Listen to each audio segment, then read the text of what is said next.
9 Baby Found Mother Bear, teaching night school for nocturnal forest animals. What she was teaching shocked everyone. The forest held its breath as Ethan Marshall adjusted the camera strap around his neck, the familiar weight of the equipment offering little comfort against the emptiness that had settled in his chest 3 months ago. The pine trees stood tall around him, their branches swaying gently in the evening breeze, creating shadows that danced across the forest floor like memories he couldn't quite grasp. He had come to these woods seeking something he couldn't name, something that might fill the hollow spaces his wife's passing had left behind. The doctors had said 6 months, but she had only lasted 3, and now here he was, trying to find meaning in the patterns of bark and the whisper of leaves, hoping the wilderness might teach him how to breathe again. The sun was beginning its descent behind the mountains, painting the sky in shades of orange and purple that reminded him of the watercolors she used to create in their sunroom. He pushed the thought away, focusing instead on the task at hand. Wildlife photography had always been his escape, his way of connecting with something larger than himself, and tonight he hoped to capture images of the nocturnal creatures that emerged when most of the world was sleeping. His boots crunched softly against the carpet of pine needles as he moved deeper into the forest, following a deer trail that wound between massive tree trunks older than memory itself. Something unusual caught his attention as the last rays of sunlight filtered through the canopy. It wasn't quite a sound, more like a vibration in the air, a subtle shift in the forest's rhythm that made him pause mid-step. The birds that had been chirping their evening songs fell silent, not in the way they did when a predator approached, but as if they were listening to something he couldn't quite hear. Ethan stood perfectly still, his photographer's instinct for patience serving him well as he waited for whatever was about to unfold. The sensation grew stronger, pulling at something deep within him. A gentle tugging that seemed to originate from somewhere further north, deeper into the wilderness where few humans ventured after dark. He knew he should probably head back to his tent, that wandering through unfamiliar forest at night wasn't the wisest decision, but something about this feeling, this inexplicable draw, made him continue forward. His feet seemed to move of their own accord, carrying him over fallen logs and around clusters of ferns that glowed faintly in the dying light. As darkness began to settle over the forest like a soft blanket, Ethan noticed that the usual sounds of the night weren't emerging as expected. There should have been owls hooting, small creatures rustling through the underbrush, the distant howl of coyotes, but instead there was only this strange, peaceful silence, punctuated by that continuous, almost musical vibration that seemed to pulse through the very air around him. He pulled out his flashlight but hesitated before turning it on, somehow sensing that artificial light would be an intrusion on whatever was happening in these woods tonight. The moon was rising now, full and bright, casting silver light through gaps in the canopy and creating a natural pathway that seemed to guide him forward. Ethan followed it, his movements becoming more fluid, more certain, as if he was remembering a route he had walked many times before, even though he had never ventured this far into this particular forest. The trees grew denser here, their trunks massive and ancient, covered in moss that seemed to glow faintly in the moonlight.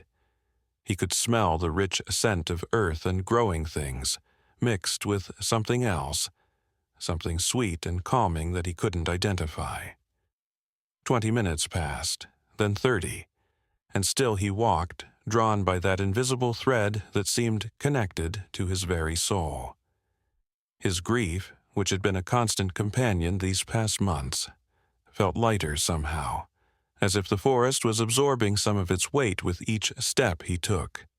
He thought about turning back several times, but each time he considered it, the pulling sensation would intensify slightly, not demanding but gently encouraging, like a friend taking his hand and saying just a little further, "Trust me," "You need to see this."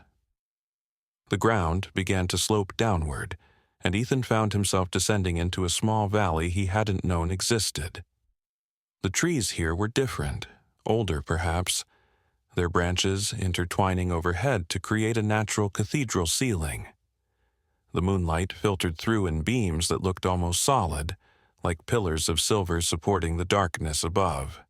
And then, quite suddenly, the trees opened up into a clearing, and what Ethan saw there made him drop to his knees behind a large boulder, not from fear, but from pure, overwhelming awe. The clearing was perfectly circular, about 50 feet across, carpeted with moss that seemed to shimmer in the moonlight. But it wasn't the clearing itself that took his breath away. It was what was happening within it. Animals of every kind had gathered there, arranged in concentric circles like students in an amphitheater. There were deer standing next to foxes, rabbits sitting calmly beside badgers, owls perched on low branches overlooking the assembly, and even a family of raccoons huddled together near the edge. None of them showed any sign of the natural fear or aggression that should have existed between predator and prey. They all faced the center of the clearing with an attention that seemed almost human in its intensity. And there, in the very center of this impossible gathering, stood a bear. Not just any bear, but a massive mother black bear with fur that seemed to catch and hold the moonlight, making her appear to glow from within. Beside her, barely visible in her shadow, was a small cub, perhaps only a few months old, watching the assembled animals with wide, curious eyes. The mother bear stood on her hind legs, her posture relaxed but commanding, her head moving slowly as if surveying her unusual students. Ethan's hands instinctively reached for his camera, but something made him stop. This moment, whatever it was, felt too sacred to capture through a lens. Instead, he simply watched, barely breathing, as the bear began to move in a way he had never seen any animal move before. Her paws traced patterns in the air, slow and deliberate, and as they moved, something extraordinary began to happen. Faint lines of light seemed to follow her movements, hanging in the air for moments before fading, like writing with sparklers, but far more subtle, far more beautiful. The assembled animals watched with rapt attention, their eyes reflecting the soft light that emanated from the bear's movements. Some of them swayed slightly, as if hearing music that Ethan couldn't perceive. Others made soft sounds, not their usual calls, but something different, something that seemed to harmonize with that vibration he had been following through the forest.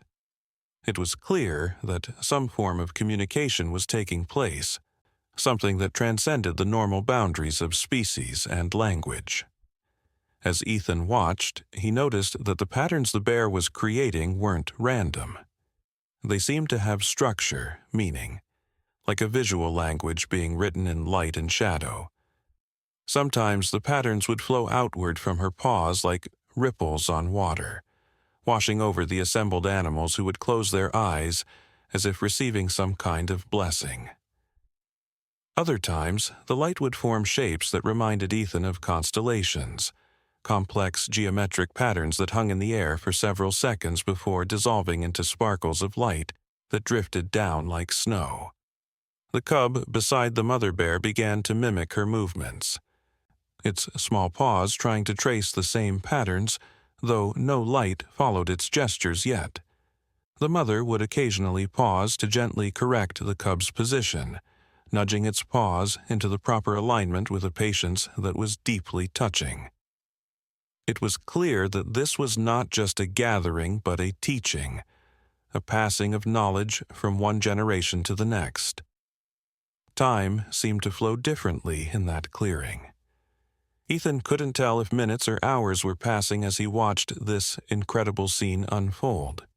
His knees should have been aching from kneeling behind the boulder, but he felt no discomfort, only a growing sense of peace that seemed to seep into his bones.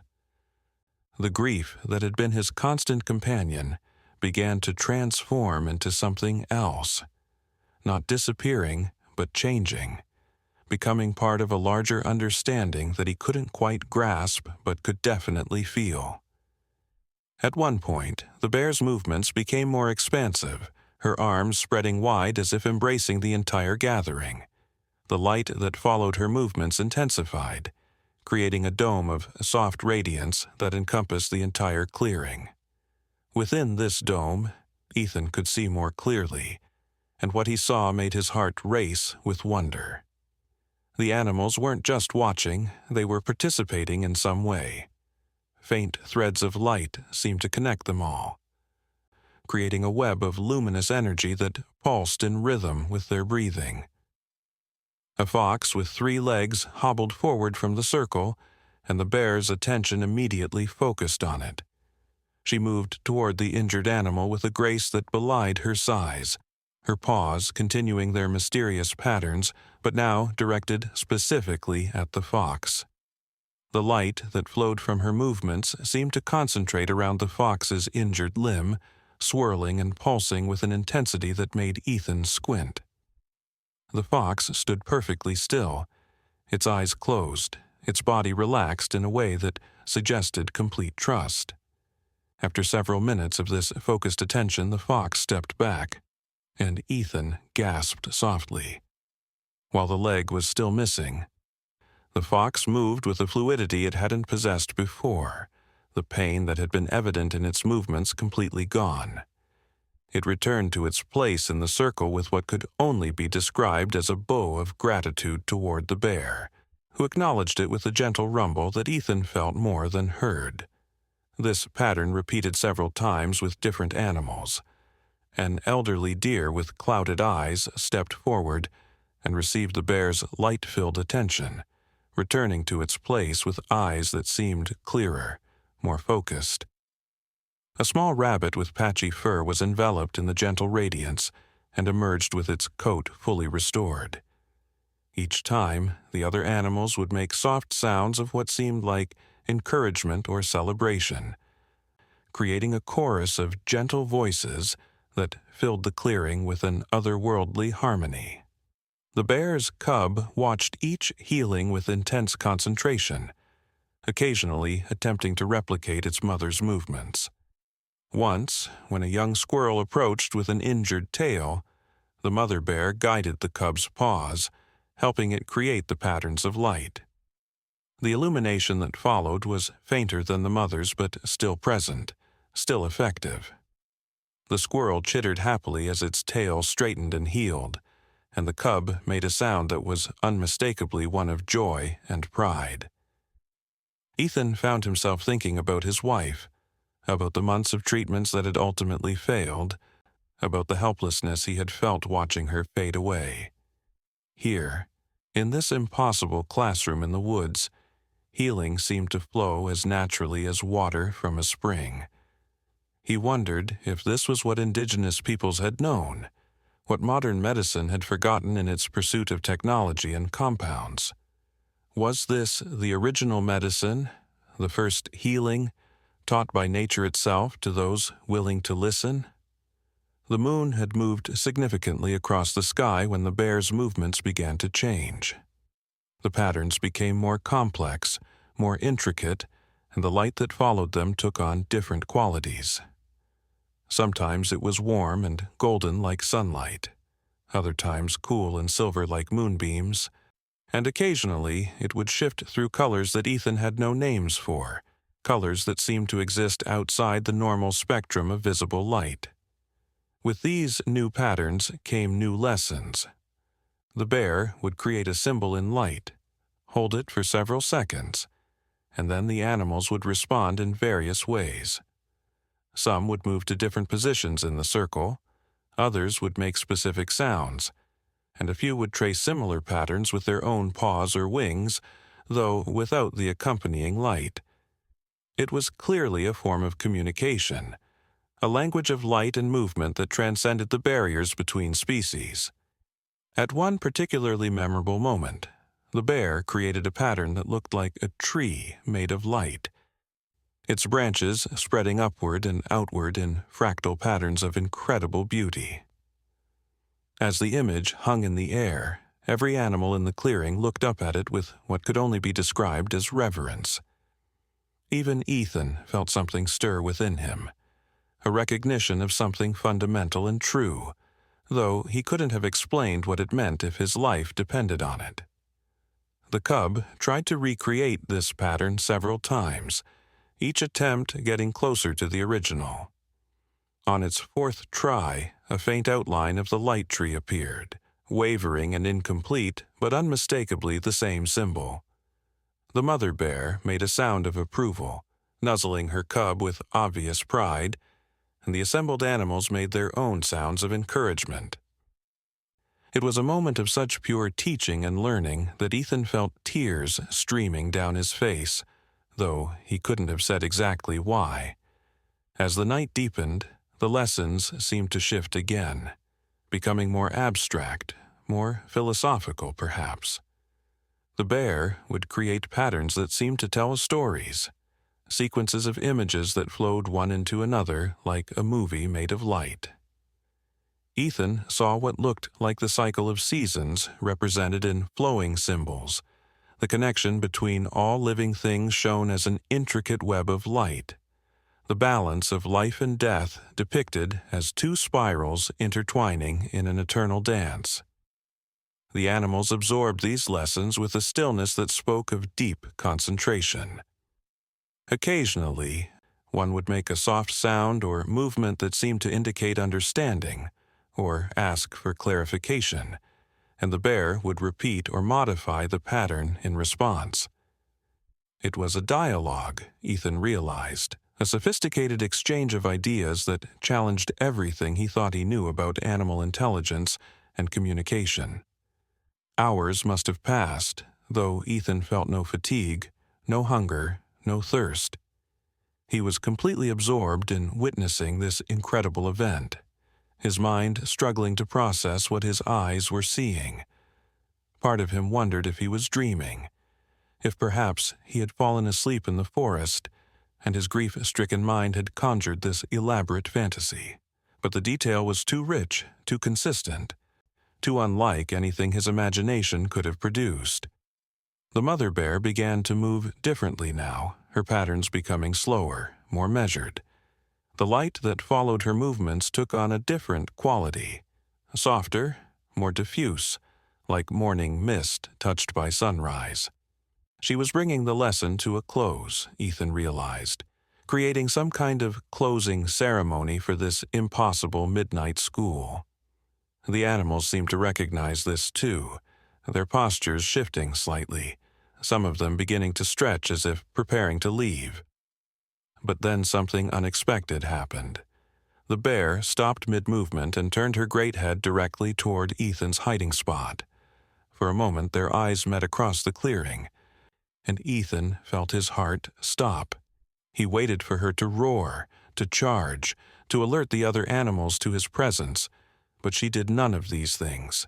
Instead, she simply looked at him with eyes that held an intelligence and depth he had never seen in an animal before. There was no threat in her gaze, no anger at his intrusion.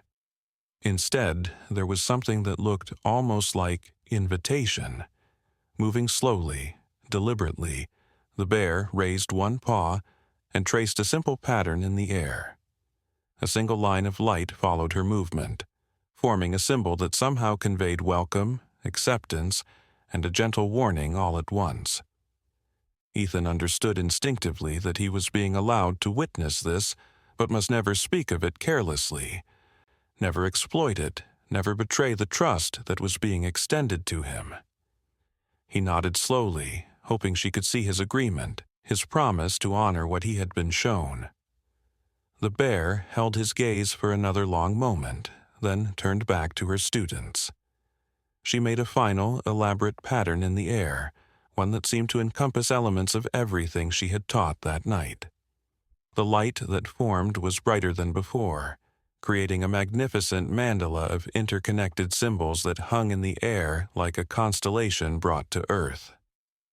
Every animal in the clearing rose to its feet or spread its wings, creating their own sounds in a harmony that made Ethan's chest tight with emotion. Then, as if by some unspoken signal, the light began to fade. The mandala dissolved into thousands of tiny sparks that drifted through the clearing like fireflies made of starlight. As they touched each animal, the creature would turn and begin to leave, moving back into the forest with the same calm purpose with which they had arrived. Predator and prey walked side by side for a few steps before diverging onto their separate paths, the piece of the clearing extending just far enough to see them safely away.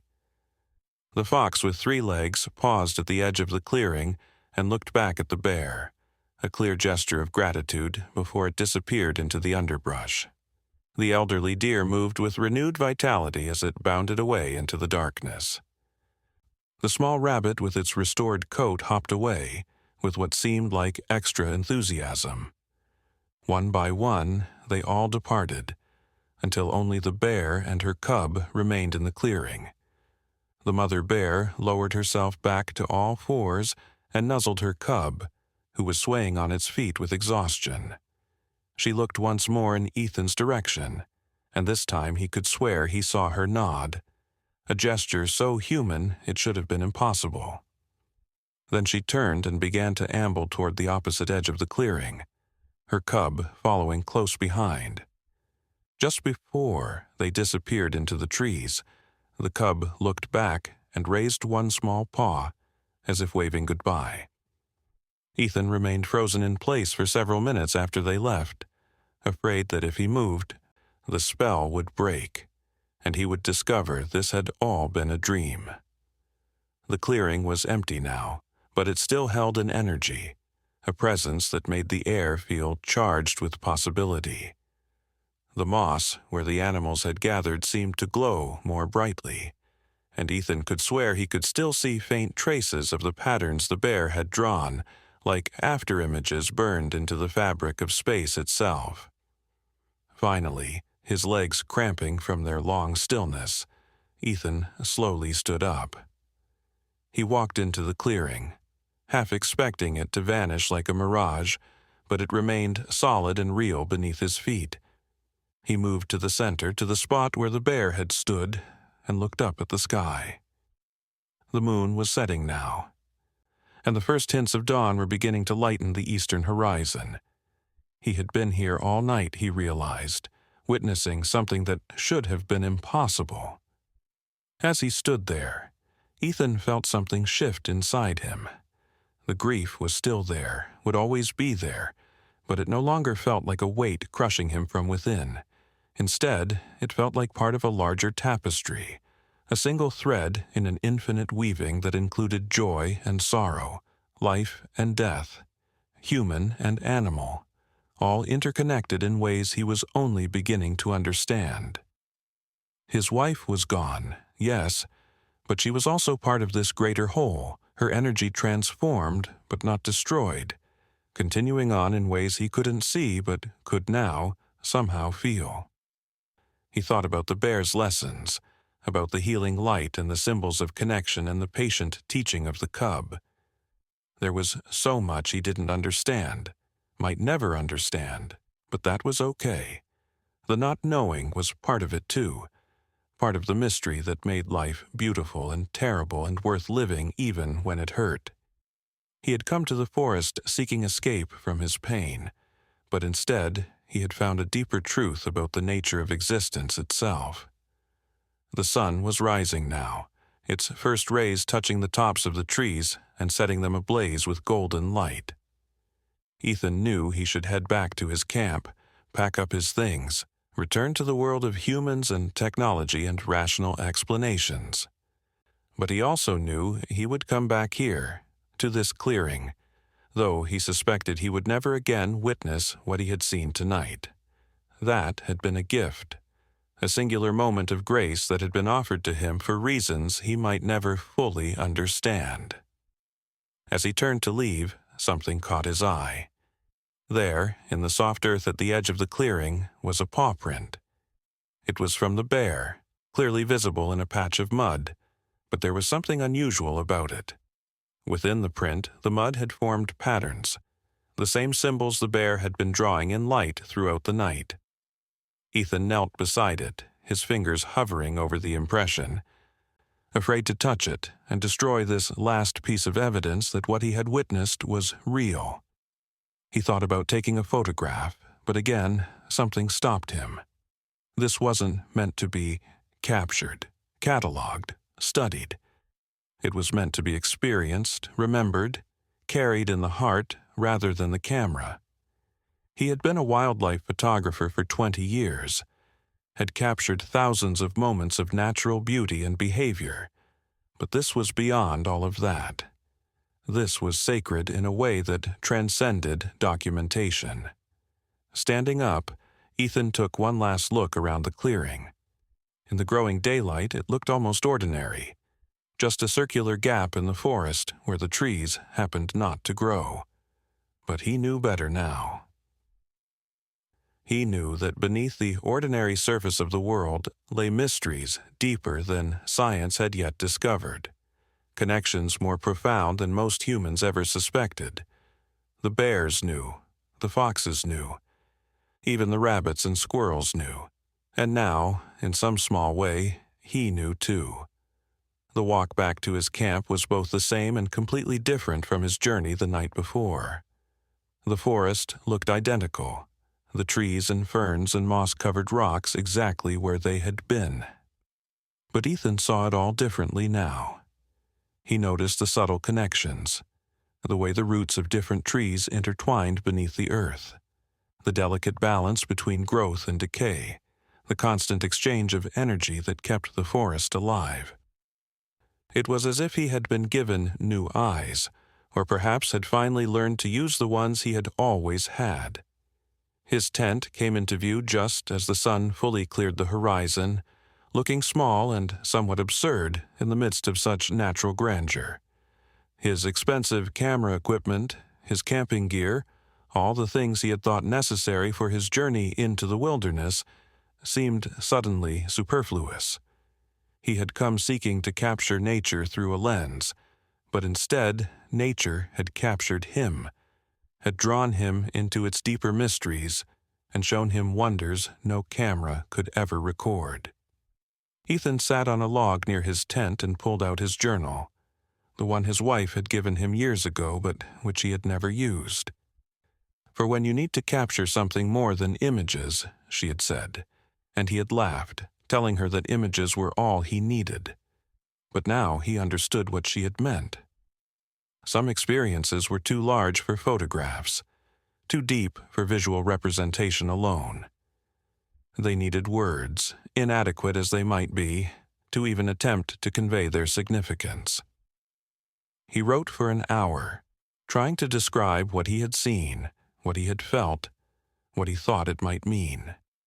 The words felt clumsy, insufficient, like trying to describe a symphony to someone who had never heard music.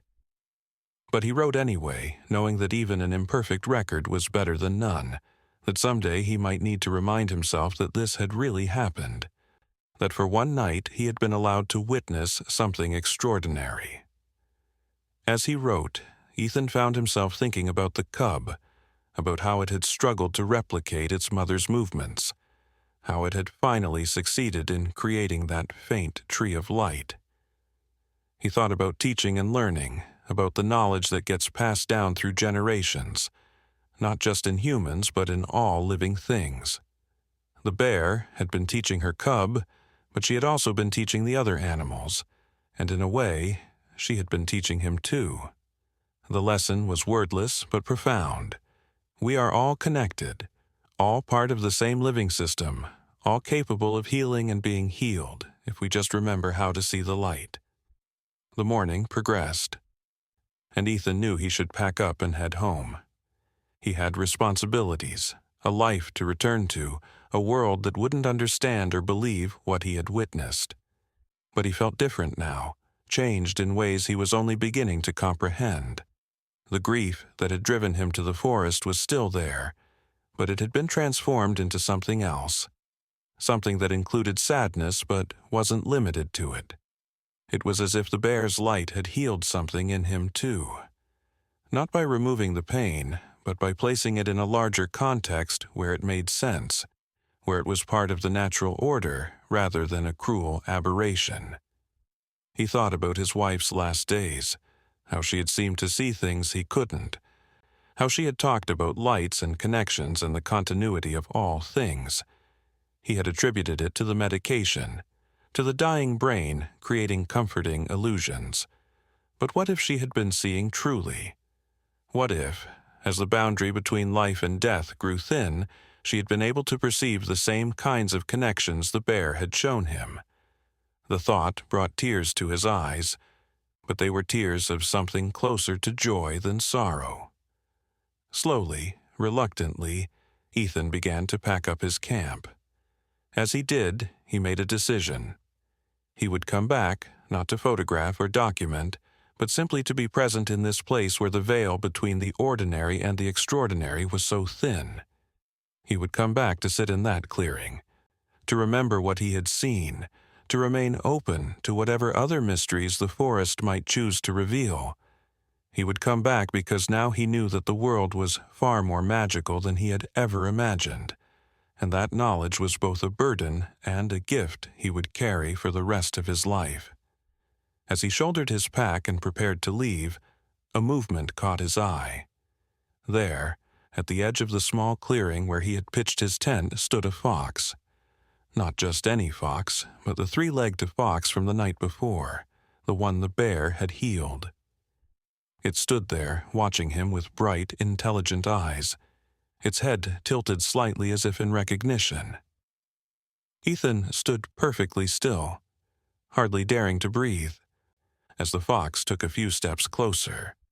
For a long moment they simply looked at each other, two beings who had shared an extraordinary experience, who had witnessed something beyond the normal boundaries of their respective worlds. Then the fox did something that made Ethan's heart skip a beat. It raised one paw and moved it in a pattern that looked remarkably similar to one of the simpler symbols the bear had taught. There was no light, of course, but the gesture was unmistakable. Ethan slowly raised his own hand and tried to replicate the pattern. He felt foolish, standing there in the morning sun, waving his hand at a fox, but the animal seemed to understand. It made a soft sound, not quite a bark, more like an acknowledgement, and then turned and disappeared into the underbrush. But just before it vanished completely, Ethan could swear he saw a faint shimmer in the air where the fox had traced its pattern, a brief echo of the light from the night before. He stood there for several more minutes, wondering if the fox would return, but the forest had returned to its normal morning routine. Birds sang, insects buzzed, and somewhere in the distance he could hear the sound of a creek babbling over rocks. It was all perfectly ordinary, perfectly natural, and yet Ethan now knew that within this ordinary world lay extraordinary secrets, mysteries that most humans never suspected existed. The hike back to his car took several hours, and with each step, Ethan felt himself moving further from the magical and back toward the mundane. By the time he reached the trailhead parking lot, with its signs warning about bears and its trash can secured against wildlife, the events of the night before seemed almost like a dream, but the feeling persisted, that sense of having been changed, of having been shown something profound and true. As he loaded his gear into his car, Ethan noticed something he hadn't seen before. On the back window, traced in the dust, was a pattern. It was one of the symbols the bear had drawn, the one that had seemed to represent connection or unity. He looked around the empty parking lot, seeing no one, no explanation for how the symbol had appeared. He reached out to touch it, and as his fingers made contact with the glass, he felt a brief warmth, a tiny echo of the healing light from the clearing. He didn't wipe the symbol away. Instead, he got in his car and began the long drive home, carrying with him the memory of a night when the impossible became real, when a grieving man found healing in the most unexpected place, when a mother bear taught more than just her cub. The road stretched out before him, leading back to his regular life, but Ethan knew that nothing would ever be quite regular again. He had seen behind the curtain of reality, had witnessed the deeper magic that connected all living things, and that knowledge would color everything that came after. As he drove, Ethan found himself humming, something he hadn't done since his wife's diagnosis. It wasn't any tune he recognized, but rather something that seemed to echo the harmonies the animals had created in the clearing. It felt natural, right, as if he was adding his voice to a song that had been going on long before he was born and would continue long after he was gone. And in that continuity, that eternal chorus of life, he found a peace he hadn't known he was looking for. The sun climbed higher in the sky as he drove, and Ethan thought about all the people going about their daily lives, unaware of the miracles happening in the forests and fields around them. He thought about telling someone, anyone, about what he had seen, but he knew how it would sound. Crazy. Impossible. The grief-stricken delusions of a man who had spent too much time alone in the woods. And maybe that's what it was, but Ethan didn't think so. The feeling in his chest, the lightness where there had been only weight, the sense of connection where there had been only isolation, these were real. He thought again about the bear, about her patient teaching, her healing light, her acknowledgement of his presence. She had known he was there all along, he realized, had perhaps even intended for him to witness what she was doing, but why? What purpose could it serve for a human to see such things? Maybe, he thought, it was simply time.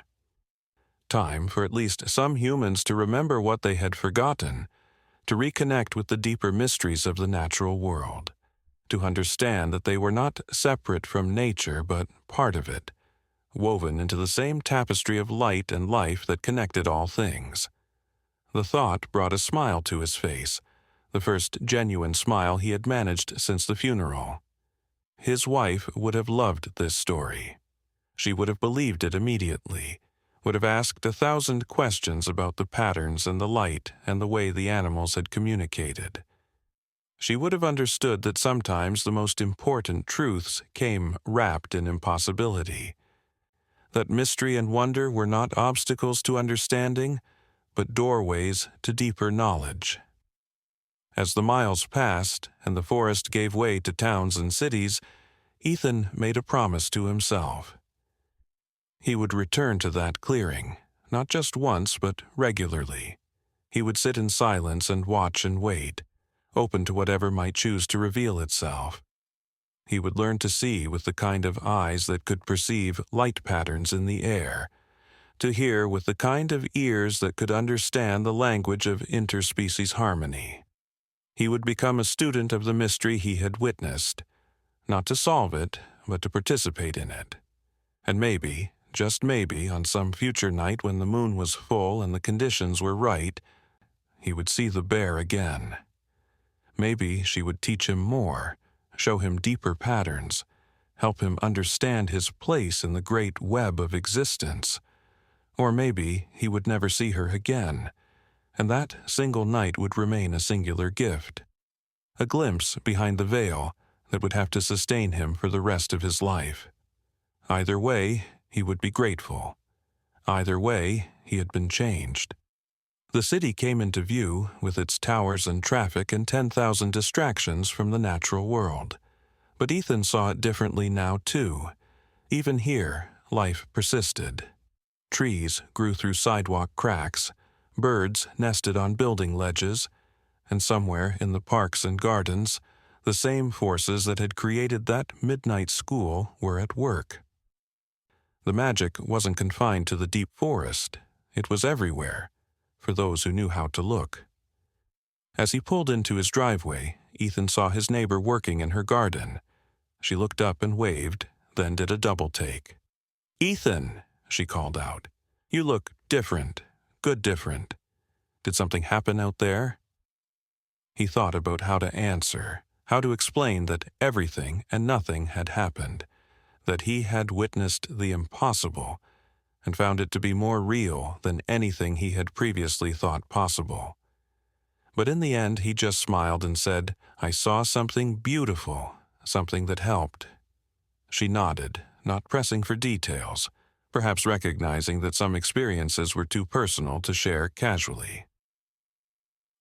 "I'm glad," she said simply. "You look like yourself again. Or maybe a new version of yourself." And that, Ethan thought, was exactly right. He was himself, but also more than himself. Expanded by what he had witnessed, connected to something larger than his individual existence. Inside his house, everything was exactly as he had left it. But it all felt different now. The photographs on the walls, decades of wildlife captured through his lens, seemed somehow flat, limited, showing only the surface of a reality that went so much deeper. He thought about the bear's light patterns, how they had conveyed meaning without words, emotion without expression, connection without touch. No photograph could capture that. No image could convey the feeling of being part of that impossible classroom, of witnessing teaching and learning that transcended species boundaries. He sat down at his desk and opened his journal again, needing to add more while the memory was still fresh. He wrote about the fox visiting him at his campsite, about the symbol traced in the dust on his car window, about the way the experience had transformed his grief into something bearable, even meaningful.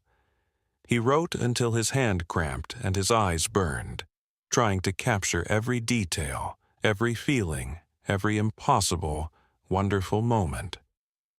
As the sun began to set, painting the sky in colors that reminded him of the light that had emanated from the bear's movements, Ethan made dinner for the first time in months.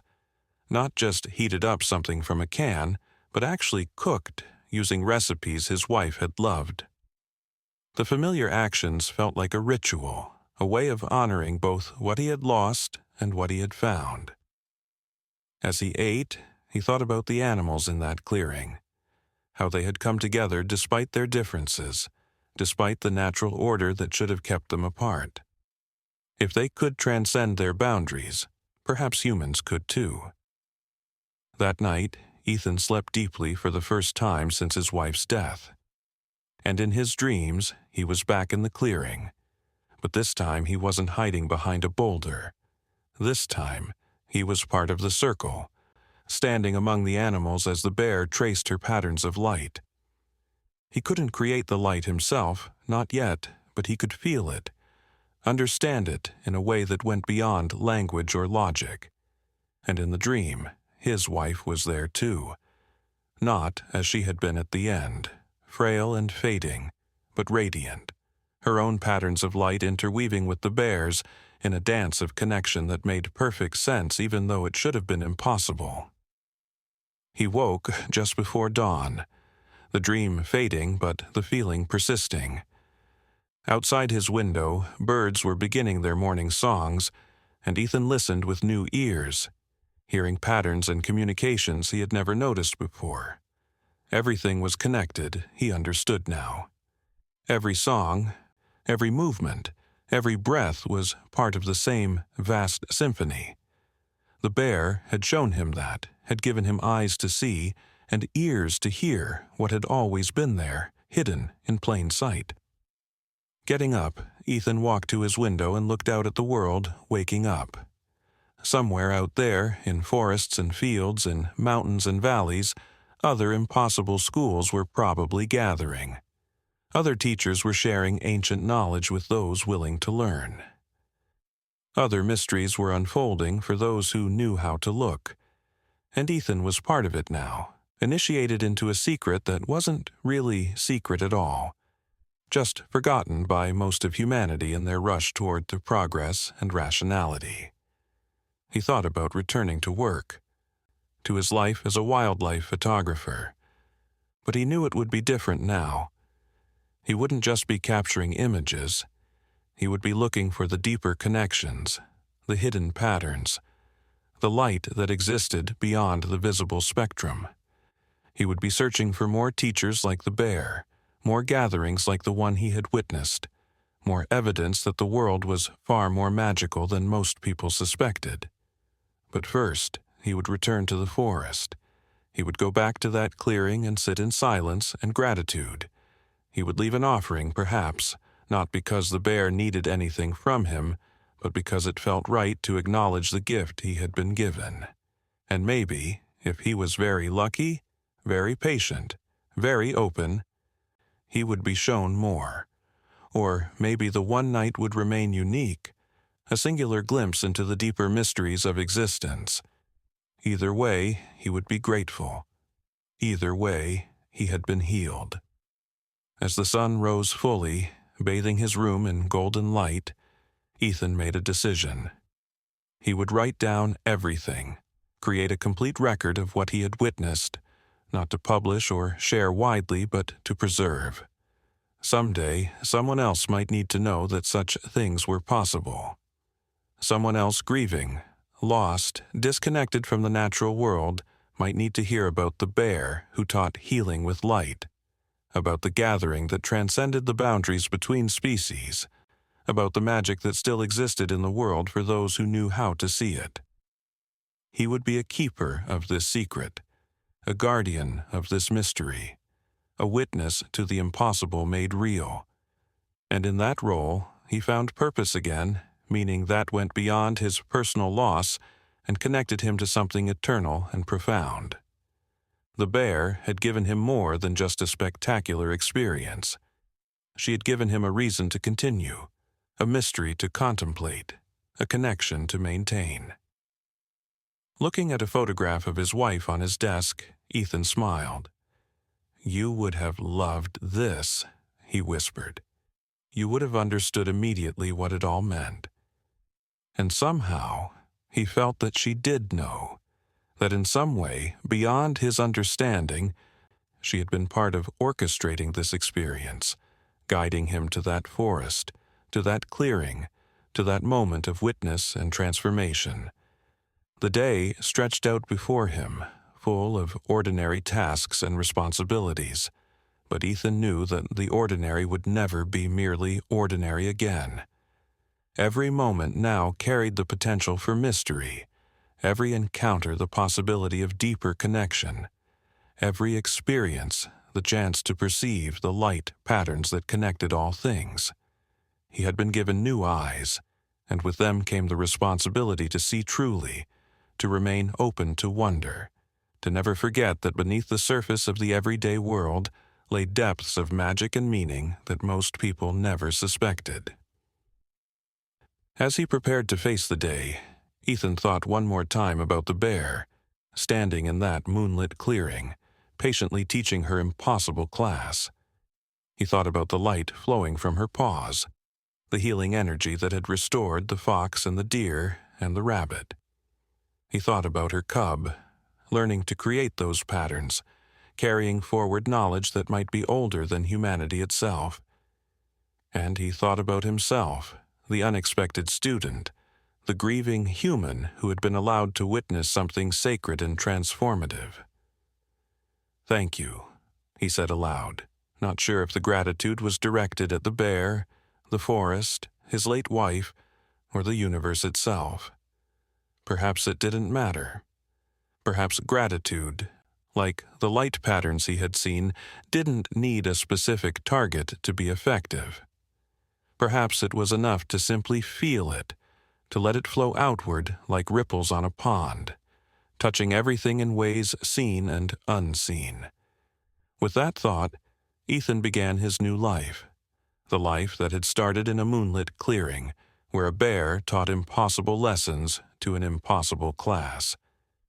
It looked much like his old life from the outside, but inside, everything had changed.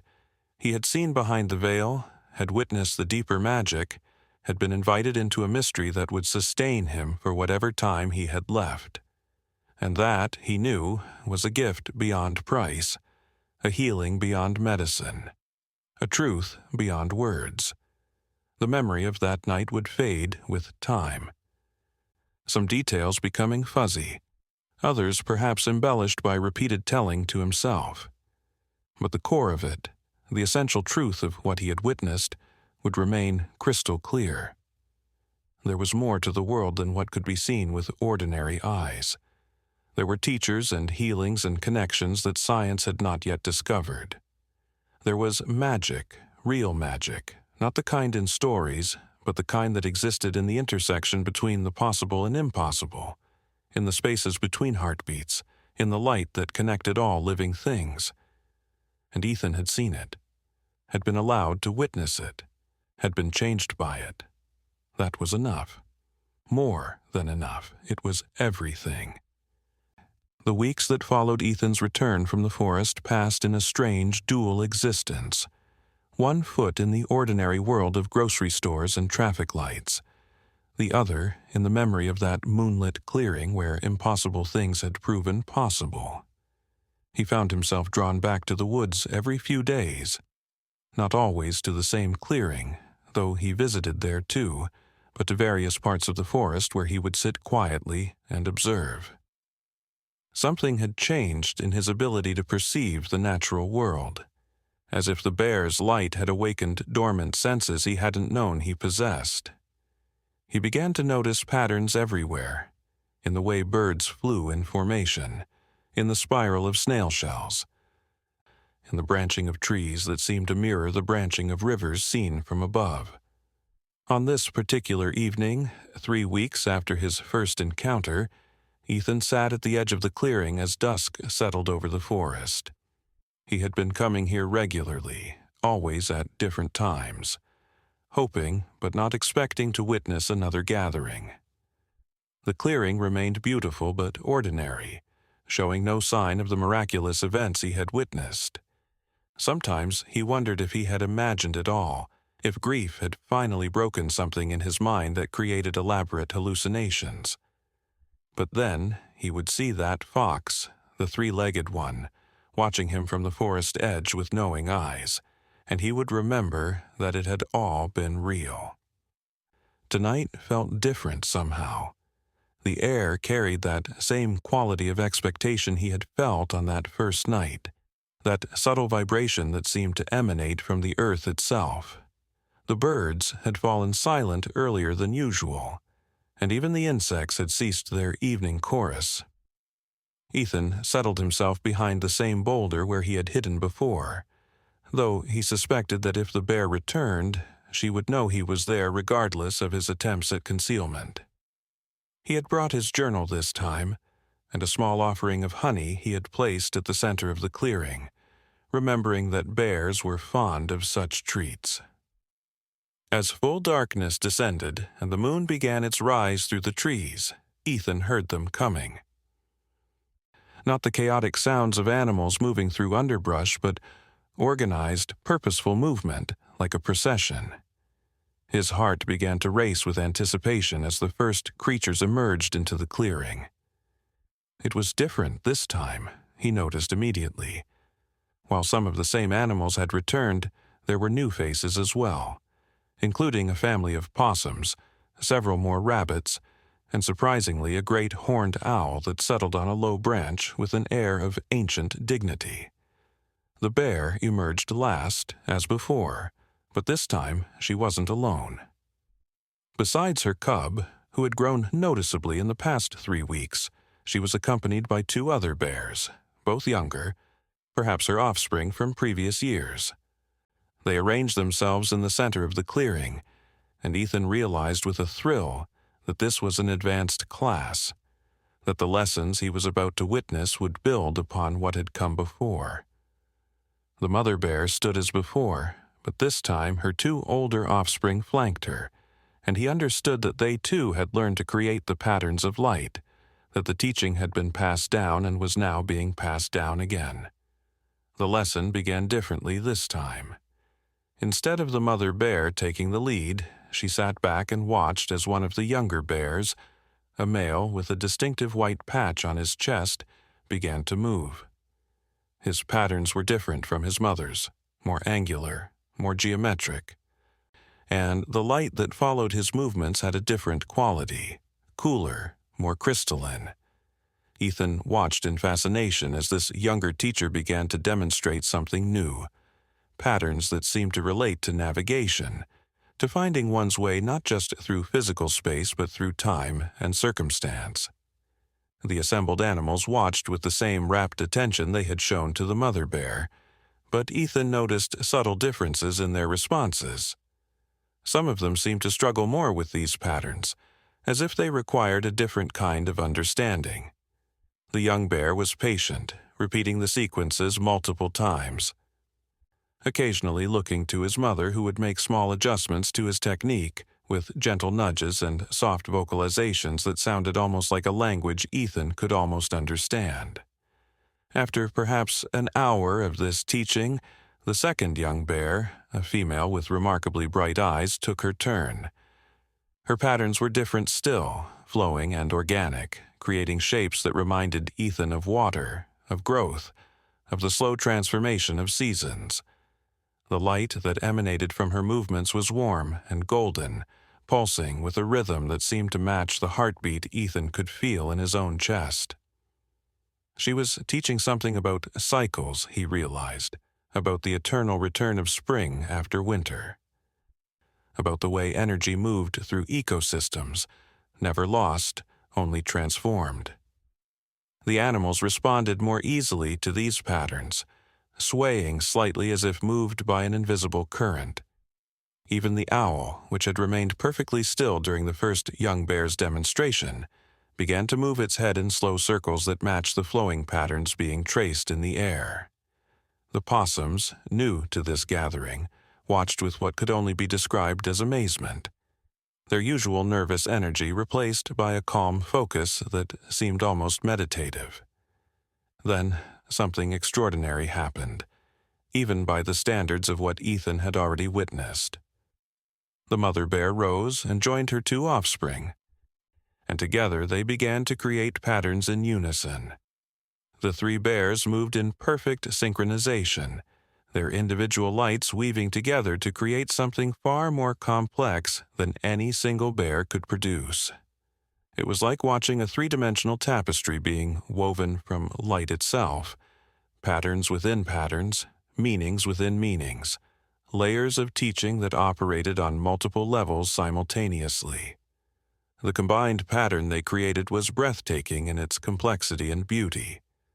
Ethan saw what looked like the entire forest represented in light, every tree, every stream, every animal in its place, all connected by flowing threads of energy that pulsed with life.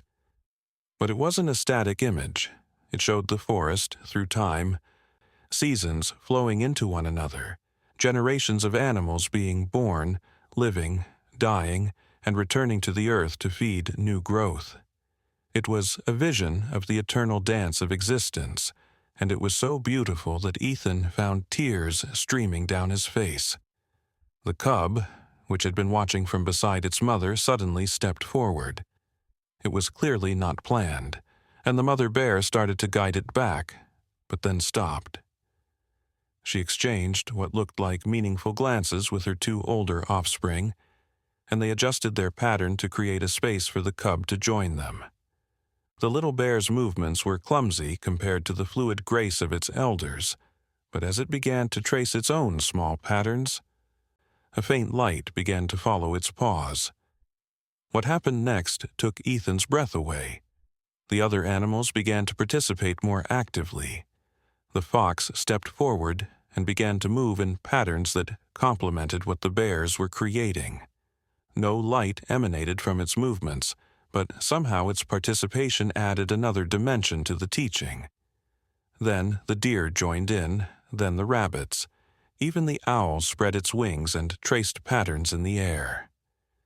Each species brought its own quality of movement, its own understanding, its own contribution to the growing mandala of light and motion that filled the clearing. Ethan understood suddenly that this wasn't just the bears teaching the other animals. This was all of them teaching each other, sharing knowledge that transcended species boundaries, creating a collective understanding that was greater than the sum of its parts. The bears might be the ones who could manifest the light, but every creature there was contributing something essential to the lesson. It was a democracy of learning, a parliament of all beings, a conference where every voice mattered.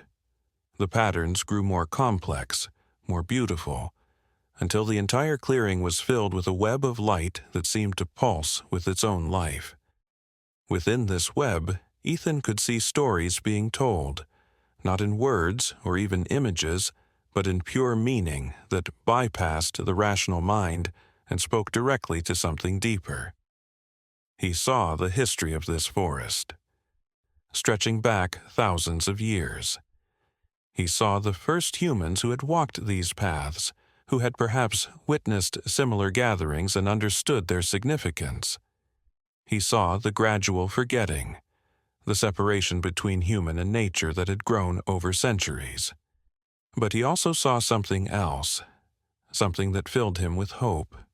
He saw the potential for reconnection, for remembering, for humans to once again take their place in the circle of teaching and learning. The patterns showed possible futures where the wisdom of the bears and the technology of humans combined to heal damaged ecosystems, where the boundaries between wild and civilized became permeable, where the light that connected all things became visible to everyone, not just a lucky few who stumbled upon midnight gatherings in hidden clearings. The mother bear turned her great head toward Ethan's hiding place, and this time she made a gesture that was unmistakable. She was inviting him to join them. Ethan's heart pounded as he slowly stood and walked into the clearing. He expected the other animals to flee, but they merely shifted to make room for him in their circle. The fox looked at him with what seemed like approval, and even the owl hooted softly in what sounded like welcome. Standing among them, Ethan felt the energy of the patterns the bears were creating wash over him. It was like being immersed in warm water, if water could be made of light and meaning. He felt his grief not disappear, but transform, becoming part of the larger pattern, finding its place in the eternal cycle of loss and renewal. He thought of his wife and felt her presence, not as a ghost or a memory, but as a continuing part of the energy that flowed through all things. The mother bear approached him slowly, her massive form moving with surprising grace. She stopped just in front of him and rose to her hind legs, towering over him but radiating such gentle benevolence that Ethan felt no fear. She reached out one great paw and traced a pattern in the air between them. Light flowed from her movements, but this time, instead of dissipating, the light seemed to sink into Ethan's chest, warm and tingling, filling him with a sensation he had no words to describe. Then she did something even more unexpected. She took his hand in her paw, her touch surprisingly gentle, and guided him through the motions of creating one of the simpler patterns. At first, nothing happened, just Ethan waving his hand in the air while a bear held his wrist. But then, faintly, so faintly he thought he might be imagining it, a thin thread of light began to follow his movements. It wasn't the robust illumination the bears could create, barely more than a phosphorescent trace, but it was there. Several of the animals made sounds of encouragement, and the bear released his hand, stepping back with what looked remarkably like a nod of satisfaction. Ethan stood there, staring at his hand in wonder. He tried the pattern again on his own, and again that faint trace of light followed his movements. He was doing it, somehow channeling whatever energy the bears used to create their teaching patterns. It should have been impossible, but then everything about this situation should have been impossible. He looked around at the assembled animals, all watching him with expressions of patient encouragement, and realized that he had become a student in the most extraordinary classroom imaginable. For the next hour, the bears continued their teaching, now incorporating Ethan into their lessons. They showed him more patterns, guiding his movements when he struggled, demonstrating the subtle differences that changed a pattern's meaning entirely. It was like learning a new language, but one that operated on principles completely foreign to human communication. Yet somehow, perhaps because of whatever the mother bear had done when she placed that light into his chest, Ethan found himself understanding more and more. The patterns had rules, he discovered, consistencies that could be learned and applied. A spiral moving clockwise meant growth. Counterclockwise meant release. Vertical lines represented connection between earth and sky. Horizontal lines showed connections across the same plane of existence. Circles were completeness, triangles were transformation. And complex geometric forms could convey concepts that would take thousands of words to explain in human language. It was mathematics and poetry combined, science and art unified in a single expression. As the night progressed, Ethan noticed that he wasn't the only one learning to create light. The fox, the one the bear had healed weeks ago, was managing to produce faint glimmers when it traced certain patterns. One of the older rabbits was generating tiny sparks that danced around its paws.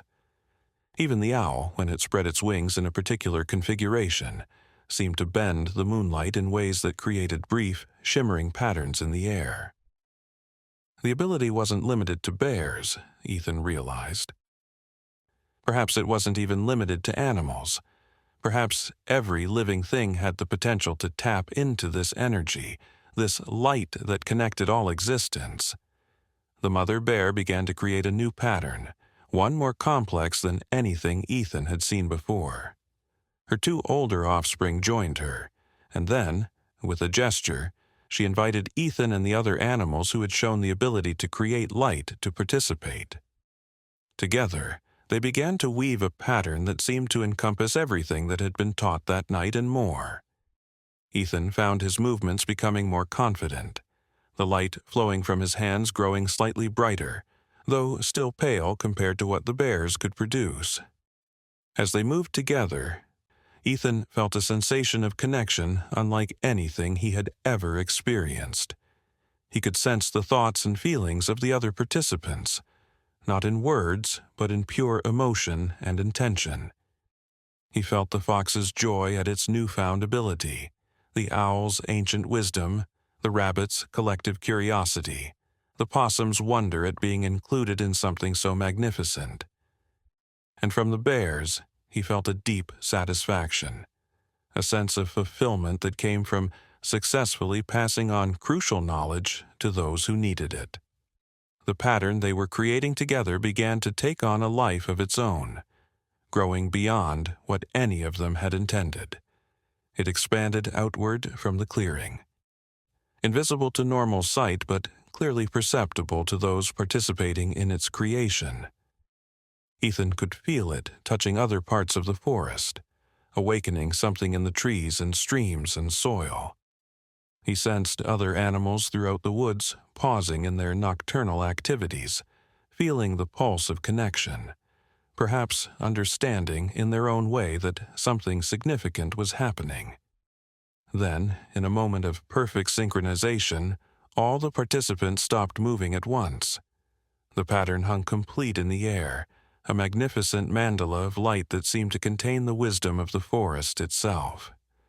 For several heartbeats, it remained perfectly still, and in that stillness, Ethan heard something he would never be able to adequately describe. It was like the forest itself was speaking, not in words, but in pure meaning, conveying gratitude for this gathering, for this sharing of knowledge, for the bridge being built between species that had forgotten how to communicate with each other.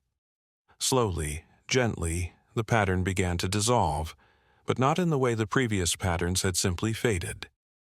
This one seemed to sink into the earth, into the trees, into every living thing present, becoming part of them.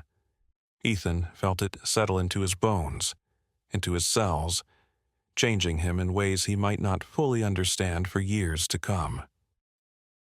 He looked at his hands and could swear he could see faint traces of light running along his veins, though whether this was literal or metaphorical, he couldn't say. The gathering began to disperse, but slowly, reluctantly, as if no one wanted this magical night to end. The animals approached the bears one by one, each offering what seemed to be thanks in their own way. The fox brought a feather it had found, laying it at the mother bear's feet. The rabbits performed a complex series of hops that looked like a dance of gratitude.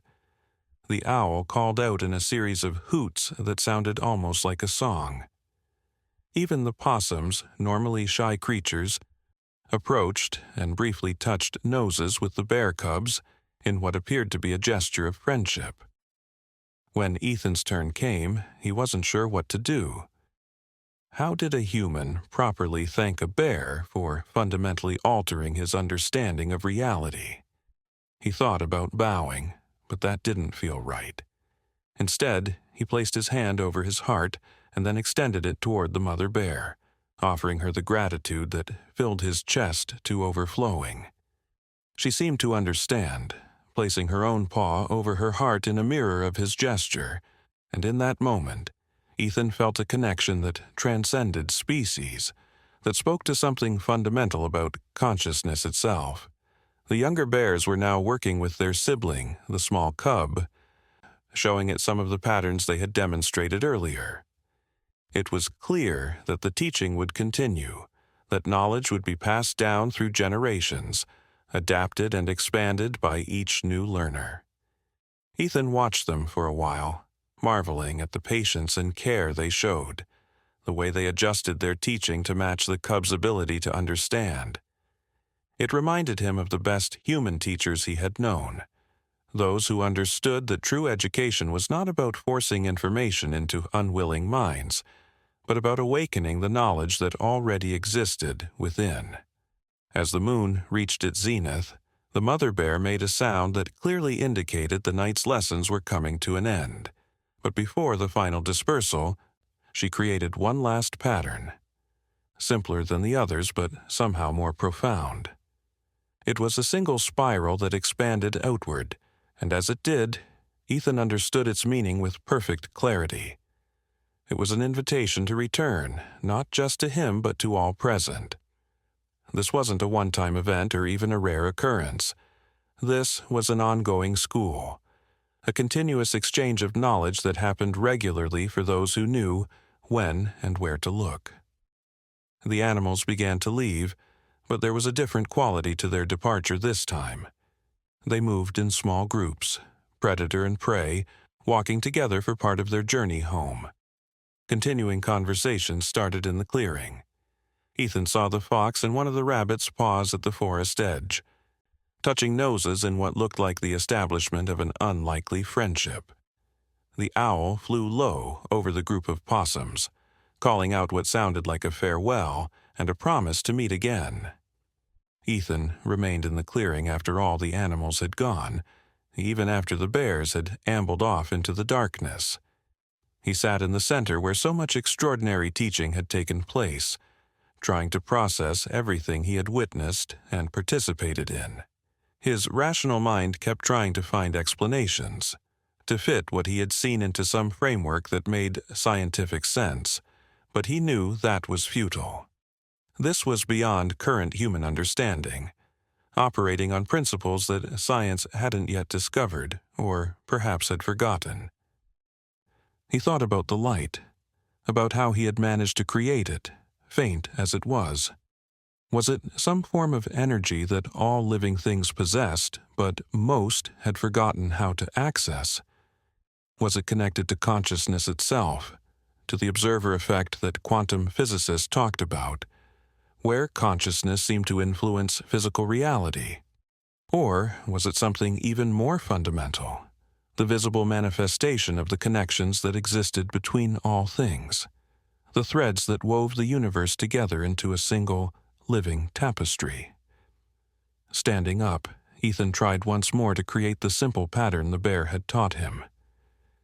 This time, perhaps because he was alone and could focus completely, the light that followed his movements was noticeably brighter, still nowhere near what the bears could produce, but unmistakably there, unmistakably real. He practiced several more patterns, each one becoming slightly easier, the light growing marginally stronger. He was learning, he realized, developing a skill that no human he knew possessed, though he suspected that in the deep past, such abilities might have been more common. As he prepared to leave the clearing, Ethan noticed something carved into the bark of a tree at the clearing's edge. It was one of the patterns the bears had created, etched deeply enough to last for years. Looking closer, he found others, dozens of them, carved at different heights and in different styles. Some were fresh, others so old the bark had partially grown over them. This had been happening for a long time, he realized, perhaps centuries. The bears had been teaching here for generations, and they had been leaving records, a library of light patterns preserved in wood. He ran his fingers over the carvings, feeling the history they represented, the countless nights of teaching and learning that had taken place in this sacred space. How many creatures had stood where he was standing, touching these same symbols, trying to understand their deeper meanings? How many had learned to create the light, to participate in the great conversation that transcended species boundaries? And how many humans had been invited to witness this, to join this impossible school? The walk back through the forest was different this time. Ethan could feel the energy he had absorbed from the gathering still moving through him, making him more aware of his surroundings in ways that went beyond normal perception. He could sense the life force of the trees, the complex underground networks of roots and fungi that connected them, the slow, deep consciousness that pervaded the forest. He could feel the presence of animals watching him from the darkness, not with fear or suspicion, but with recognition. He was marked now, he understood, marked as one who had been accepted into the deeper mysteries of the natural world. As he reached the edge of the forest where his car was parked, Ethan turned back to look at the dark wall of trees. Somewhere in there, the bears were probably settling down for what remained of the night. The cub curled between its mother and siblings, dreaming perhaps of the patterns it would one day teach. Somewhere, the fox was returning to its den with new knowledge and new friendships. Somewhere, the owl was perched on a branch, contemplating the lessons of the night with its ancient wisdom. "I'll be back," Ethan said softly to the forest. "I'll keep learning. I'll keep the secret, but also share it with those who are ready to understand." The forest seemed to sigh in response, a sound that might have been wind but felt like acknowledgement. He got in his car and drove home, his hands still tingling with the memory of creating light, his mind still reeling with the implications of what he was learning. Over the following weeks, Ethan returned to the clearing many times. Sometimes there were gatherings, sometimes not. He learned that they followed a pattern connected to the moon phases and other subtler natural rhythms. He became better at creating the light patterns, though he never achieved the brilliance the bears could manifest. He also began to notice changes in himself beyond this new ability. His photography improved dramatically, as if he could now see the deeper essence of his subjects. His grief, while still present, had transformed into something that felt more like wisdom than pain. He also began to carefully, cautiously, reach out to others who might understand. He found them in unexpected places. A kindergarten teacher who mentioned that her students sometimes traced patterns in the air that reminded her of something she couldn't quite remember. An elderly indigenous man who nodded knowingly when Ethan hinted at animals teaching humans. A physicist who had theories about consciousness and energy that aligned surprisingly well with what Ethan had witnessed. None of them had seen exactly what he had seen, but all of them had glimpsed pieces of the same larger truth. One evening, nearly 2 months after that second gathering, Ethan brought someone with him to the forest. Her name was Lily Morgan, and she was a veterinarian who had approached him after overhearing him talking to a fox that had appeared in his backyard. Most people would have thought he was eccentric, But Lily had said, "It understood you, didn't it? They understand more than we think they do." He had looked into her eyes and seen someone who was ready to know more. They sat together at the edge of the clearing as dusk fell, Ethan having warned her that nothing might happen, that the gatherings were unpredictable and couldn't be forced. But as the moon rose, they heard the familiar sound of animals approaching with purpose. Lily gripped his hand as the first creatures emerged into the clearing, her breath catching as she saw predator and prey walking peacefully together. When the bears appeared and began their teaching, when the light started flowing from their movements, she began to cry silently, the tears streaming down her face not from sadness but from the overwhelming beauty of what she was witnessing. "It's real," she whispered. "It's all real. Everything we've forgotten, everything we've lost, it's still here. They've been keeping it safe for us, waiting for us to remember." Ethan squeezed her hand, remembering his own first night, his own overwhelming realization that the world was so much more magical than he had ever imagined. Together they watched as the bears taught their ancient lessons, as the animals learned and shared and created community across species boundaries. When the gathering ended that night, the mother bear looked directly at Lily, just as she had once looked at Ethan. The invitation was clear, and Lily, with trembling steps, walked into the clearing. The bear approached her slowly, gently, and traced a pattern of light that sank into Lily's chest just as it had once sunk into Ethan's. When Lily raised her own hand to try the pattern, a faint light followed her movements, and the sound she made was somewhere between a laugh and a sob. From that night on, there were 2 humans who regularly attended the forest school, 2 humans learning the ancient language of light and connection.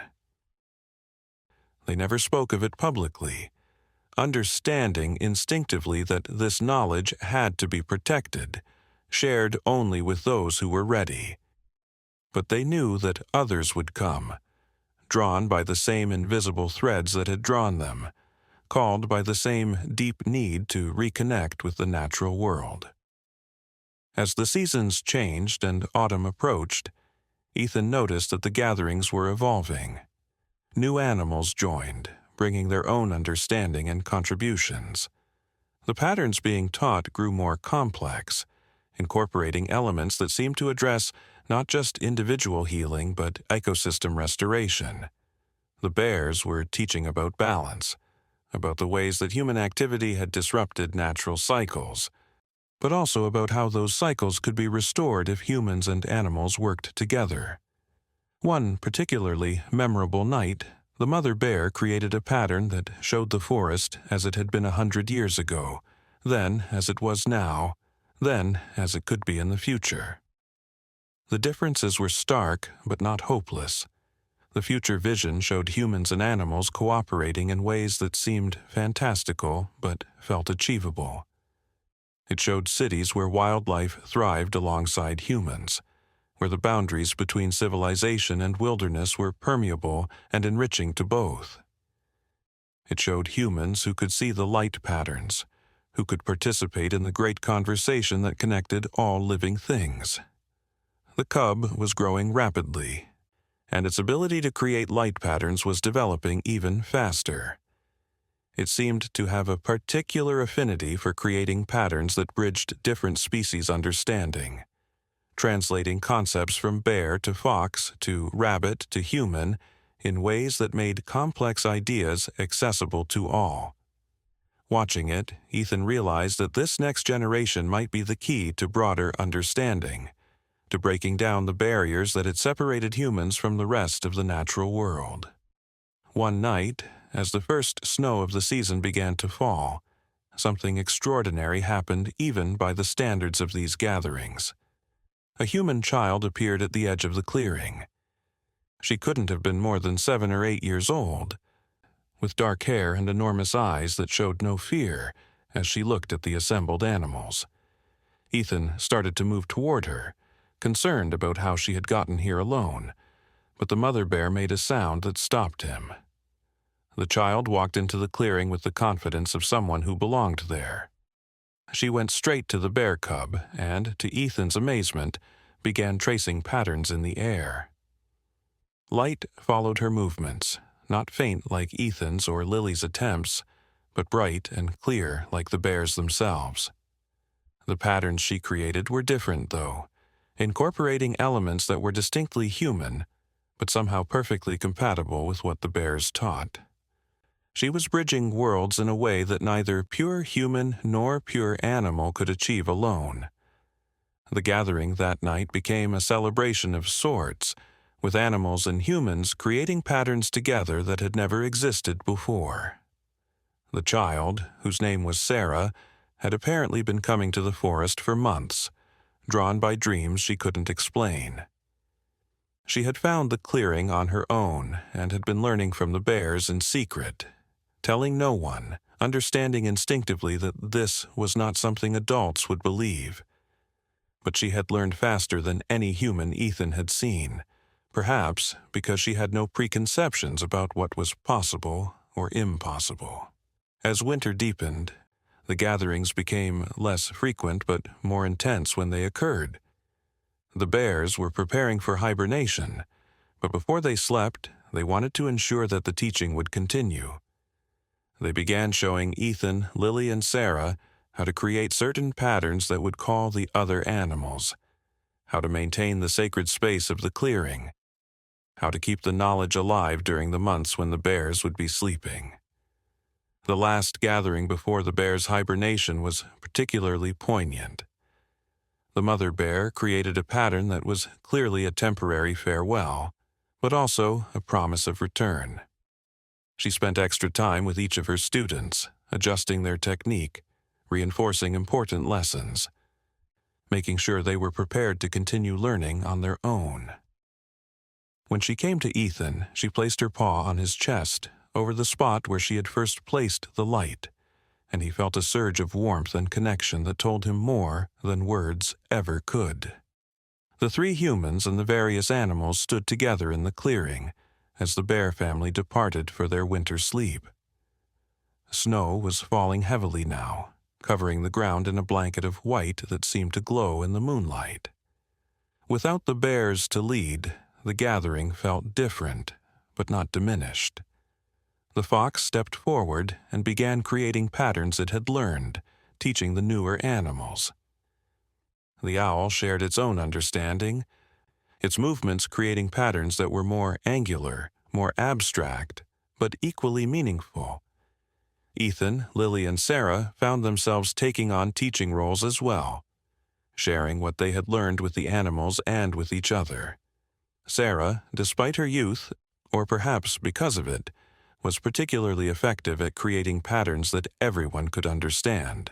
She had an intuitive grasp of the universal language that the bears had been teaching, and she could translate concepts between species with remarkable ease. As the winter progressed, the gatherings continued without the bears, evolving into something new. They became exchanges rather than lessons, conversations rather than lectures. Humans and animals explored the patterns together, discovering new combinations, new meanings, new possibilities. The light grew stronger with practice, and even some of the animals that had struggled initially began to produce faint glimmers when they traced certain patterns. Ethan documented everything in his journal, creating detailed drawings of the patterns and their meanings, writing down his observations and insights. He knew that someday this knowledge would need to be shared more widely, though he also understood that the time was not yet right. Humanity as a whole wasn't ready to accept that animals could teach, that consciousness was far more widespread than most believed, that the connections between all living things could be made visible through patterns of light. But changes were happening, subtle shifts in awareness that gave him hope. He noticed that people who spent time near the forest began reporting unusual dreams, dreams of light and connection. Animals throughout the region seemed calmer, less afraid of humans, more willing to coexist peacefully. Even the trees seemed healthier, more vibrant, as if the energy from the gatherings was spreading outward, healing the land in ways that couldn't be easily measured but could definitely be felt. Spring arrived with an explosion of growth and color, and with it came the return of the bears. Ethan was in the clearing when they emerged from the forest. Thinner from their long sleep, but radiating the same gentle power he remembered. The mother bear looked at the clearing, at the patterns carved into trees by various creatures over the winter, at the small changes that had been made to accommodate different species' needs, and she made a sound that was unmistakably approval. The reunion was joyful, with animals coming from throughout the forest to welcome the bears back. The cub, now much larger, immediately began showing its mother and siblings the new patterns it had developed in its dreams during hibernation. The exchange of knowledge resumed, but it was different now, more collaborative. The bears were still the primary teachers, but they also learned from what the others had discovered during the winter months. Sarah had brought something special for the bears' return, a book she had made, filled with drawings of all the patterns she had learned. She presented it to the mother bear, who examined it with what appeared to be deep interest. The bear then did something unprecedented. She took the book gently in her teeth and placed it in a hollow tree at the edge of the clearing, a place Ethan had noticed before, but hadn't understood the significance of. It was a library, he realized, a collection of knowledge preserved in various forms, maintained by generations of creatures who understood its importance. As spring turned to summer, the gatherings grew larger. Word had somehow spread through the forest community, and animals from miles around began attending. Each brought their own perspective, their own piece of the larger puzzle. Ethan watched a beaver demonstrate patterns related to water flow and dam construction that complemented the bear's teachings about energy flow. A group of crows shared patterns about wind and weather that added another dimension to the understanding of natural cycles. Lily had begun to notice changes in her veterinary practice. Animals that should have been difficult to treat were remarkably calm in her presence. She could somehow sense where they were hurt or sick without extensive examination.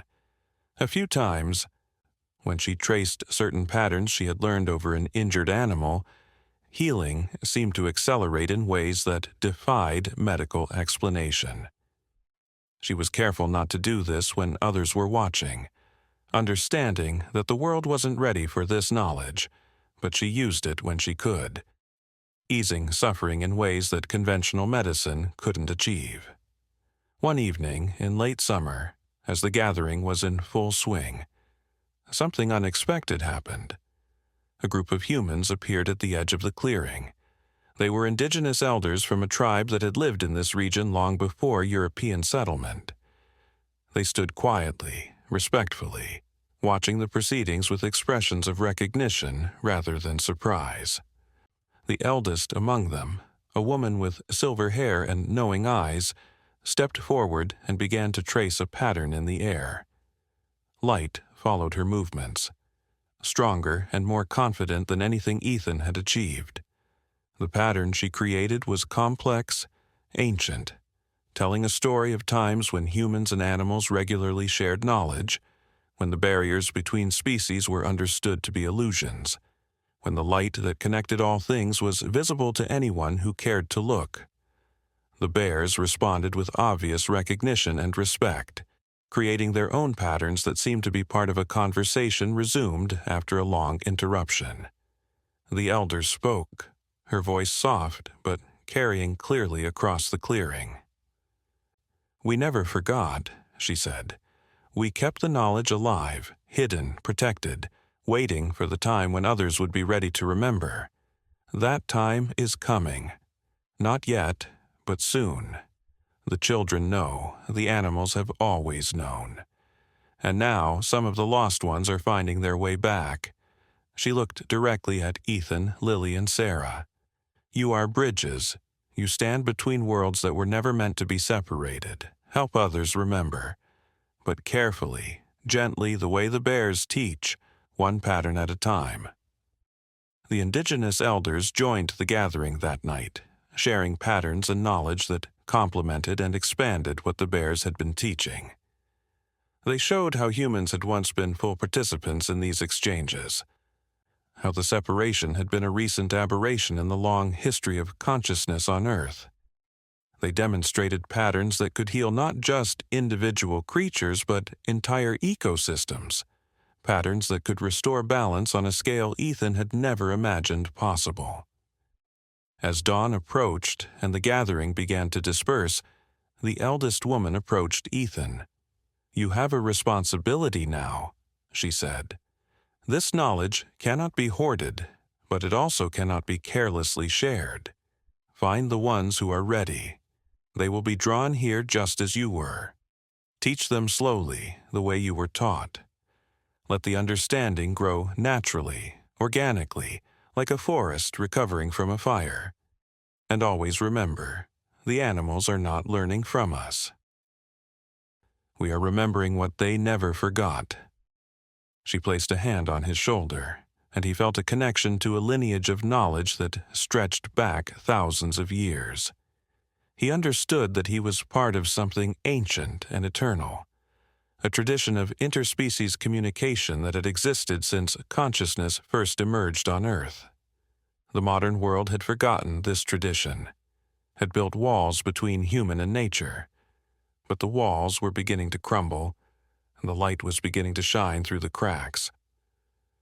As summer turned to autumn once again, Ethan reflected on how much had changed since that first night when he had stumbled upon the bears' midnight school. His grief for his wife had not disappeared, but had transformed into an understanding of the continuity of existence that brought comfort rather than pain. He had developed abilities he never imagined possible, had made friends across species boundaries, had become part of a community that transcended the usual categories of human society. The gatherings continued to evolve, with new teachers and students arriving regularly. A group of dolphins had somehow communicated with river otters, who brought patterns related to water consciousness that no land animal had known. Migrating birds brought patterns from distant lands, showing that these gatherings were happening all over the world, that the awakening was global, even if mostly hidden. Each addition to the knowledge base created new possibilities, new ways of understanding the interconnectedness of all life. Sarah had begun teaching other children, carefully, secretly, in the context of games and imagination that adults dismissed as fantasy. But the children knew better. They could see the light when they traced the patterns, could feel the connections to the natural world that their parents had forgotten.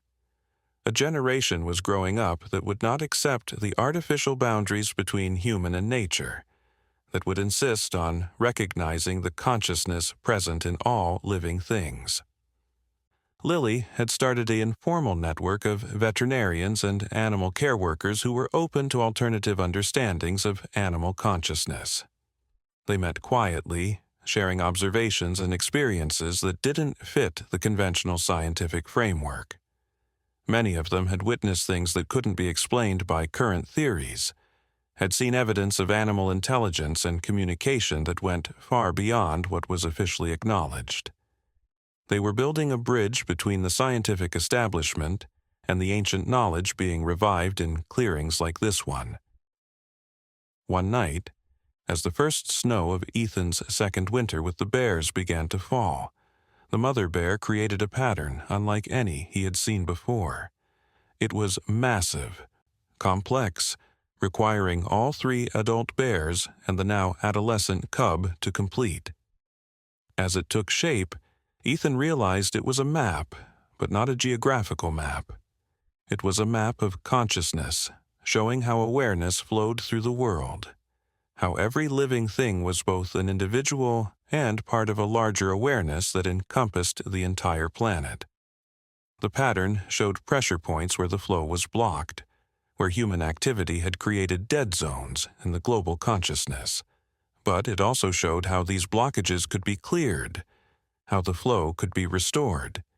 It would require cooperation on a scale that seemed impossible, but the pattern also showed that it was already beginning, that small groups like this one were forming all over the world, creating ripples that would eventually become waves. As the pattern reached its completion, something extraordinary happened. Every animal in the clearing, and the three humans, suddenly saw through each other's eyes. For a brief, overwhelming moment, Ethan experienced the world from the perspective of a bear, a fox, an owl, a rabbit, all simultaneously. He felt their different ways of processing reality, their unique contributions to the collective understanding. He saw himself through their eyes, recognized both his alienation from nature and his genuine effort to reconnect. It was humbling and exhilarating, terrifying and beautiful. When the moment passed and everyone returned to their individual perspectives, there was a long silence. They had shared something profound, a glimpse of what was possible when the barriers between consciousnesses became permeable. It was a preview of a potential future, where empathy wasn't just an emotional concept, but a lived experience, where understanding across difference was not just possible, but inevitable. The mother bear approached each participant in turn, touching them gently with her paw, seeming to seal the experience in their memory. When she reached Ethan, she did something she had never done before. She embraced him, pulling him against her warm, massive body in a gesture that was unmistakably maternal. In that embrace, Ethan felt the last of his grief transform completely. His wife was gone from this physical world, but she was part of the same consciousness that connected him to this bear, to all the animals in the clearing, to every living thing on Earth. Death was just another transformation in the endless dance of energy and awareness. As the bears prepared for their second hibernation since Ethan had found them, they spent extra time teaching the patterns that would be needed during their absence. But this time, there was less urgency. They knew the teaching would continue, that the knowledge would spread, that the connections would strengthen. The community that had formed around their midnight school was strong enough to survive and grow without their constant presence. The last gathering before hibernation was less farewell and more transition. The bears would sleep, but the school would continue. Ethan, Lily, Sarah, and the indigenous elders who now regularly attended would maintain the space and the practice. The animals would continue to come, to learn, to teach, to build the bridges between worlds that had been separated for too long. And when spring came, the bears would return to find not the same school they had left, but an evolved version, enriched by winter's contemplation and practice. As the bear family departed for their winter den, the mother bear looked back one last time. Her eyes met Ethan's, and in them he saw satisfaction, hope, and something that looked remarkably like pride. She had succeeded in passing on her knowledge not just to her own cubs, but to an entire community of learners. The ancient wisdom would not die with her. It would grow, spread, evolve, and eventually transform the world in ways that none of them could fully imagine. The clearing fell silent as the bears disappeared into the forest, but it wasn't an empty silence. It was full of potential, pregnant with the promise of continued learning and growth. Ethan stood with Lily and Sarah, their hands linked, feeling the light still moving through them, connecting them to each other and to every living thing in the forest. They were no longer just witnesses to the mystery. They were participants, teachers, students, bridges between worlds that were remembering how to communicate. As they prepared to leave the clearing, Sarah tugged on Ethan's hand. "The bears will dream of us during their sleep," she said, with the certainty that only children possess. "And we'll dream of them. And in the dreams the teaching continues. The light never really stops, does it? It just moves in different ways, through different channels. Even when we can't see it, it's there, connecting everything." Ethan looked down at this remarkable child who understood intuitively what had taken him months to grasp. "No," he said, "it never stops. We just forgot how to see it for a while. But we're remembering now, all of us, slowly but surely. We're remembering." The snow continued to fall, each flake catching the moonlight like a tiny fragment of the patterns they had learned to create. The world was full of light, Ethan realized, full of connection and consciousness and possibility. All they had to do was remember how to see it. Walking back through the forest, the three humans moved with a confidence that came from belonging. They were part of this ecosystem now, not as owners or managers, but as participants in an ancient conversation that had been going on long before humans existed and would continue long after they were gone. They carried the light within them, the knowledge of connection, the ability to bridge worlds that had forgotten they were one. As they reached the forest edge, Ethan turned back one more time.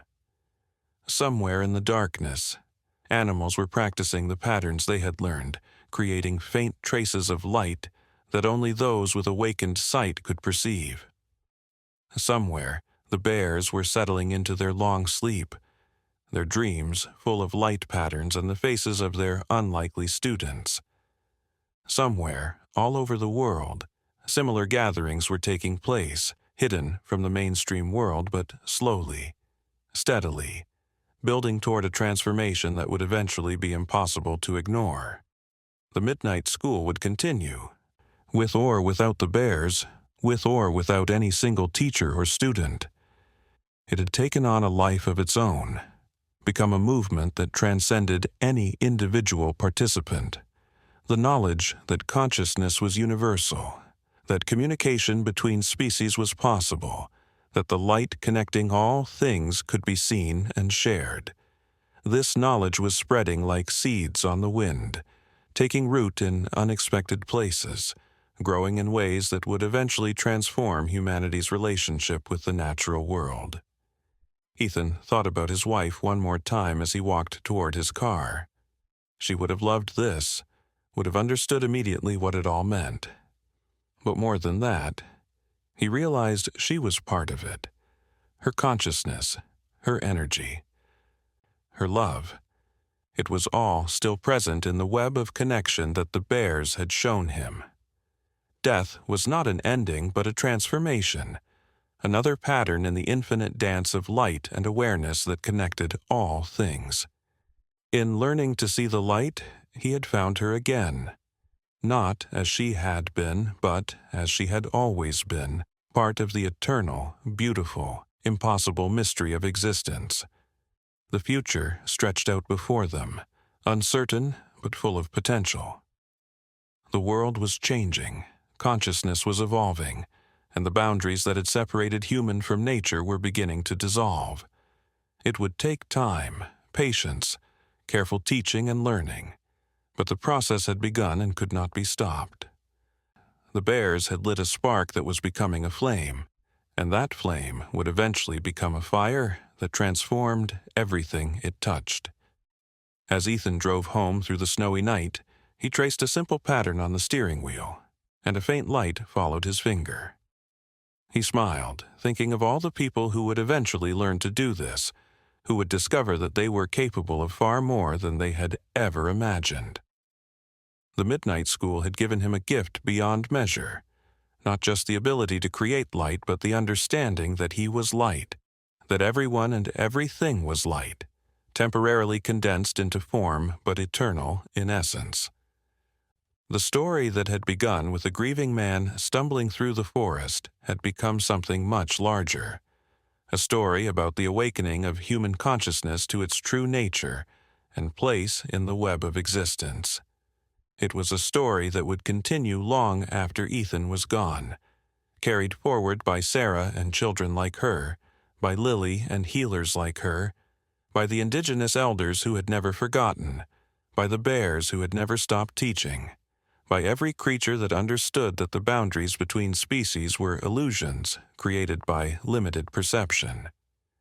As he pulled into his driveway, Ethan saw a familiar form sitting on his porch.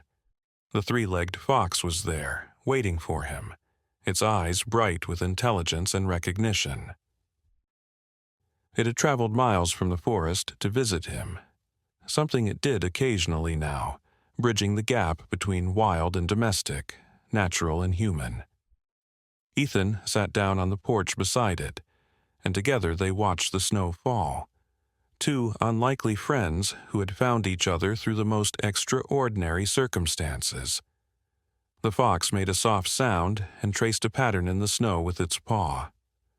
No light followed the movement, but Ethan understood the message anyway.